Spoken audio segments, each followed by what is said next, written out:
I would just like to say that I am terrified that even you, someone who's obviously educated, has given up hope completely. Like when you call upon us, you say white folk, you say black people, Jewish people. Why can't we come together? We obviously can come together. We just have to find a way to do it.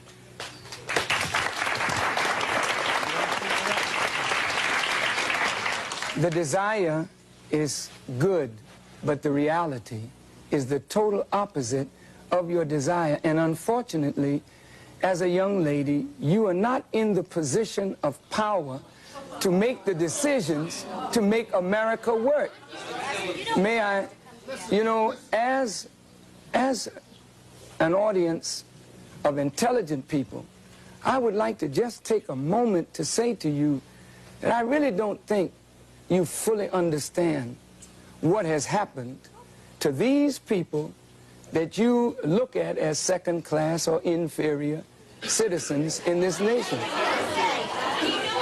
Black people who were brought to this country were stripped of their names, language, culture, religion, God, and taken totally away from the history of themselves. Here are 30 million people who don't wear their own names, they wear your names. Who don't speak their own language, they speak English, which is not their language. They never were allowed their own cultural expression of Africa. Don't you realize that when you turn a people upside down and inside out, then sell them not for a day, not for a year, but for 300 years, and deny us the human right to know, to read a book, to learn, to understand. And then after 300 years of that, you allow us into the church, but by that time you've painted Jesus white, God white, the angels white, and then all these black people have been subjected to a form of white supremacy, which produces in the reverse a black inferiority. And this is fulfilling what Jesus said, as a man thinketh, so is he. And as long as our people think the way they think, we will never be able to do what we as a people should do to correct our condition. Over here, please. Excuse me, I was brought up in, quote, Bedford-Stuyvesant in my time. But I would like to say what scares us is I think we hear violence. Yes. The young lady said she's afraid of violence. And isn't it sad that we who have been the victims of so much violence, now whites fear violence from us? We do not have a history of killing white people.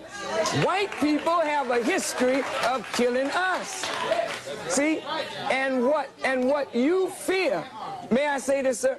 What you fear, and it's a deep guilt thing, that white folks suffer. You are afraid that if we ever come to power, we will do to you and your fathers what you and your people have done to us. And I think you are judging us by the state of your own mind, and that is not necessarily the mind of black people. Okay, I've been listening in this corner right here, and I've heard a whole lot of negative things from the white people here. When you were trying to explain yourself, the white people don't want to hear you explain yourself. They drown you out. They start already trying to drown you out and talk over you. There's a certain amount of white arrogance here, and they don't want to listen to what black people are saying. They don't understand because they don't want to understand. I've heard a woman here say, go back to Africa. Somebody said, we have a black holiday. What does that mean? So what does that mean? He did not say that. He said, if we have a choice, what some of us can go and some of us can stay. Remember, but there's no understanding in here. People are just trying to talk. To those arrogant persons, you know, when you tell us go back, please remember where you came from. And when you want to relegate somebody to a specific place, just remember what your origin is in this world. Please, I'm not trying to be disrespectful, but I want you to understand that you, wherever you are on the earth, you're not a native anywhere. You came there and took it from the native people who are there. So please don't talk about going back, because if others talk to you about that, where would you go? I agree with you. Someone said we don't agree with you. I agree with you that we live in a racist society. But just as I'm racist, some of you are being racist in the fact that you're calling me a white folk. I realize that things that I have, things that I have, I realize most of them I may have gotten because I'm white, and I am privileged because I'm white. But I do feel guilty. There are feelings of guilt from being white, and I realize that. But you're building walls. We build walls this high. We're separated right now. The white people are on this side, and the black people are on that side. No, I mean, I feel that you are prejudiced towards white people. Yeah, it becomes apparent more and more as we listen to each other and try to talk to each other that we don't perceive reality the same. And as we're talking about either reconciling differences or separating, it becomes clear that if two people are looking at the same thing and perceiving it so differently, then the two people are operating under a different stimulus. And so when the young lady says, I am prejudiced, to be prejudiced means to judge before the fact.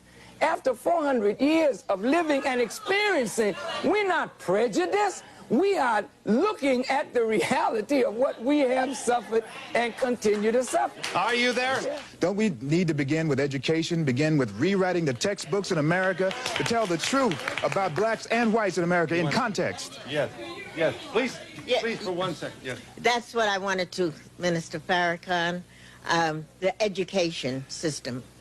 Our children right now are being miseducated. What can we do so that we can inform our children, educate our children? And it's sad because white folks don't know anything about black history. And it's pathetic that white folks have to wait till February to find out that we were slaves. I would like us to speak to what are we going to do to improve the education of this whole society, which have cheated them from our true heritage. May I respond? I said in the first segment it was a crime of omission as well as a crime of commission. And that crime has affected both white and black. White folk have been made to believe that the history of civilization begins in Egypt and that Egypt was a white civilization. And that many whites have been made to believe that black folk were just in the jungles of Africa running around with no clothes on and never contributed anything to the advancement of civilization, while at the same time there are Masons and Shriners. Some of your parents are Shriners and Masons, and they put on the fez of the Muslim people, and what they're studying is the true history of the black people of this earth. I think if the proper education were given to black and white, we could come away with a healthy respect one for the other. I want to clear this, that I don't think black people disrespect the tremendous accomplishments that white folk have made.